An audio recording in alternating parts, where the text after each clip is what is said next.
What's going on, everyone? I'm Monica Grimaldo with SVN, and I'm hanging out with one of University of Houston's creative writing professors, Mr. Nick Flynn. How are you? Hi, Monica. How are you? Doing well. So you've had a pretty good year so far. Your book here that I have called Another Bullshit Night in Suck City. That's the original title, That's yes. the original title. Has just been made into a film. So tell us a little bit about that. Well, it's just been released as a film. We made it last spring. We shot it last spring and then edited it and I guess finished editing it over the fall, and now it's just coming out in theaters. Yes, we had a screening last night in Houston, which I think you went to. I did. I did go to the movie. Yeah. I did see the movie. It was nice to see you there. Yes. Yeah. I don't know if you saw me, but I was there. It was a good film. Robert De Niro, Paul Dano, Julianne Moore. So it's a really, really good film. I'm a little starstruck. We have kind of a local celebrity here at the University of Houston. You're kind of acquired a celebrity status. So how do you think that's brought the spotlight onto U of H's more creative side? I don't feel really like a star, but I think that the creative writing program is kind of star-studded as is. I'm kind of starstruck over there. If you're starstruck by me, there's we have a serious list of writers that work here. So this is sort of one project by me. By you, yeah. And we're very proud. Us Cougars are very proud of you. Yeah. So tell us a little bit about the whole process of writing a book and having it made into a movie. Tell us about how you went from one to another. Yeah, the book. I spent about 7 years working on the book. The book came out, and somehow somebody saw something in it that was could be made into a movie. I didn't imagine that, really. It wasn't. I didn't write the book thinking it could be made into a movie. And excuse me. But I got connected with somebody, a producer in Los Angeles, and he and I met and talked for a while. Great guy, Michael Costigan, who's still one of the producers of the film. And he introduced me. At a certain point, we talked about how we imagined it could be made into a film, and he floated some names by me, and then we settled on Paul Weitz, the director, who's the eventual director. So then Paul Weitz and I met. It's all a matter of you meet with someone and see if you can work together. I mean, it's really, you want to know. As it turns out, they know. I didn't quite understand exactly, but you're going to be spending a lot of time together.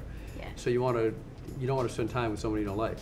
Yeah. So a lot of it's just like that thing from like elementary school, plays well with others. That's actually probably the most important category. Okay. Like all the other stuff, penmanship doesn't really matter. Doesn't matter. It doesn't matter. No. Plays well with others. That's that's the important one. Okay. Because for a project like this, you want to the whole set was our the whole set once we started shooting, everybody on that set. We sort of managed to pick people that all worked well together and were committed in a way where they did what they had to do really well. If you were the props guy, you were really great at doing props. Yeah, okay. So you could just trust him, say we need something, we need this little thing made. And he would just come back with 5 versions of it, and you could choose the one. So you just surround yourself with people that can do things well, And each one of them, I guess, found the thing they could do well. They sort of. There's many elements going to making a movie. I don't really have any sort of complaints about what happened. Really, I think it all worked out really well. I think part of it worked out well because we weren't really in a rush. I mean, I guess we were in a rush. But it took 7 years. We probably would have done it sooner if we could have.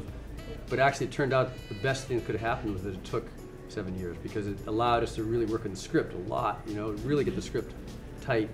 And then to slowly get De Niro on board, and then with De Niro get all these other high-end actors interested in it.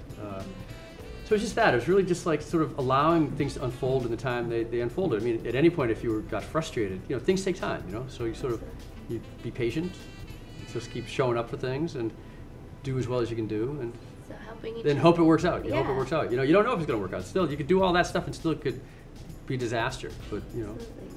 So one creative person helping another creative person to make definitely a masterpiece and playing well with others. Yes. So another thing for our kind of media production students out there, they kind of want to know the pros and cons of the kind of what goes on behind the scenes of the making of a great film. Well, you have to work with a lot of different people. There's the studios. Studios have their own agendas. You might have some artistic vision, but then if you want to get funding for it, you're gonna have to compromise on some level. I feel like we were very lucky because we ended up with Focus Features, our Yes. studio's Focus Features, which is an independent wing of Universal. Mm-hmm. And they, independent still means, at least for Focus, I mean, there's a very intelligent guy that leads Focus Features. His name's James Seamus, who's written screenplays, beautiful screenplays. He teaches at Columbia University. He teaches film history. He really loves film. And so he actually, that we were connected with him and with Focus, allowed us to sort of not to compromise on artistically at least. Absolutely. But then there's still economic compromises you have to make. You have to make, And you told you're us gonna do whatever you do artistically. If you're gonna be allowed that freedom, you're not gonna get all the money. Absolutely. You're gonna get less monty, Uh-huh. that's a compromise you make. But actually, that doesn't hurt the film. That makes it better. What advice would you give some of your students that kind of want to take and follow your footsteps? Well, the advice, just do all the assignments I give you. Come to class on time. Come to class on time. No, it's you sort of have to find what you want to do. Not everyone. I teach poetry here, and it would make sense for if this entire university, if we all wrote poetry, that'd be a very strange world. Absolutely. And so, you have to find out what you want to do and your passion and what you're good at and what you are excited by and what you think you can do for the long haul, what you can sort of continue to be interested in. I tried a lot of different things in my 20s. I tried, I was an electrician for a while. I worked, with the homeless. I did some teaching. I waited tables, other things. I can't even remember. Many things. And Carpenter. I was a carpenter. And we see that in the film. We see it. It's different jobs. Yeah. And because the film takes place when I'm in the 20s. Yeah, in my 20s. Yeah. Absolutely. Yeah.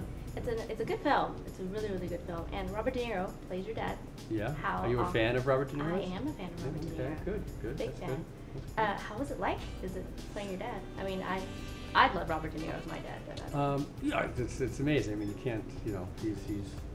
He's not even, to me, he's not a movie star. He's like an actor. He's like he's one of our iconic actors. And so, when the idea of him just being, the possibility of being part of the project was floated like 4 years ago, it seemed like it was a very good thing.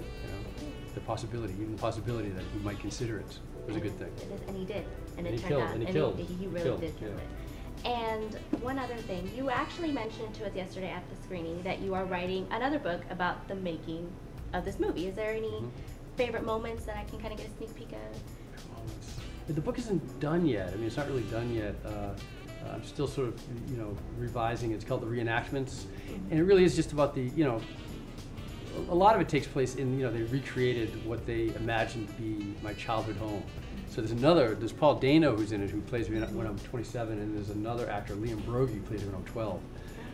So we go, you probably saw that in the film. Yes. So, going back into this sort of how, because I didn't give them any input on how my childhood home looks, but then you go into this space that's like what they imagine it looked like. Yeah. It's actually kind of close, actually, in a certain way.